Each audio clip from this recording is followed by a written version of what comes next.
ನಮಸ್ಕಾರ ಸ್ನೇಹಿತರೆ, ನಾನು ನಿಮ್ಮ ಗುರುಪ್ರಸಾದ್. ನೀವು ನೋಡ್ತಾ ಇದ್ದೀರಾ A star real estate YouTube channel. ಸ್ನೇಹಿತರೆ, ಮಾದಾವರ ಮೆಟ್ರೋ ಸ್ಟೇಷನ್ಗೆ ಅರ್ಧ ಕಿಲೋಮೀಟರ್ ಡಿಸ್ಟೆನ್ಸಲ್ಲಿ 30-40 ಈಸ್ಟ್ ಫೇಸಿಂಗ್ ಒಂದು ಹೊಸ ಮನೆ ಇದೆ. ಕೆಳಗಡೆ 2 BHK, ಮೇಲ್ಗಡೆ 2 BHK, ಅದ್ರ ಮೇಲ್ಗಡೆ 2 BHK. ನೋಡಿ, 3 ಮನೆ 2 BHK ಬರೋಂಥ ಈ ಒಂದು ಬಿಲ್ಡಿಂಗ್ ಸೇಲ್ಗಿದೆ. 30-40 East facing. ನೋಡಿ ಸ್ನೇಹಿತರೆ, 2 ಕಾರ್ ಪಾರ್ಕಿಂಗ್ ಕೊಟ್ಟಿದ್ದಾರೆ, 2 BHK ಕೊಟ್ಟಿದ್ದಾರೆ, ಕಾಪರ್ ಲೈನ್ ಇದೆ.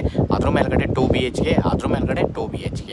ಟೋಟಲ್ 3 ಮನೆ ಬರ್ತವೆ. ಖಾತಾ CMC, ವಾಟರ್ CMC. ಇಲ್ಲಿ ನೋಡಿ ಸ್ನೇಹಿತರೆ, ರೋಡ್ಸ್ ಎಲ್ಲ 25 ಅಡಿ ಸ್ನೇಹಿತರೆ, ಸ್ಯಾನಿಟ್ರಿ ಎಲ್ಲ ಆಗಿದೆ. ಈ ಒಂದು ಬಿಲ್ಡಿಂಗ್ ಸೇಲ್ಗಿದೆ.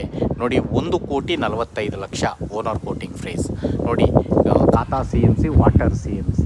ನೋಡ್ತಾ ಇರೋಂಥವ್ರು ದಯವಿಟ್ಟು ನಮ್ಮ ಚಾನಲ್ನ ಸಬ್ಸ್ಕ್ರೈಬ್ ಮಾಡ್ಕೊಳ್ಳಿ. ಒಳ್ಳೊಳ್ಳೆ ವಿಡಿಯೋಗಳು ಕೊಡೋಕ್ಕೆ ನಾನು ಪ್ರಯತ್ನ ಪಡ್ತೀನಿ. ನೋಡಿ, 1,45,00,000 ಹೇಳ್ತಾ ಇದ್ದಾರೆ. ನೆಗೆಷಬಲ್ ಇದೆ ಸ್ನೇಹಿತರೆ. ನೀವು ಮನೆ ಓಕೆ ಮಾಡಿ, ನಾನು ನೆಗೆಷಬಲ್ ಮಾಡಿ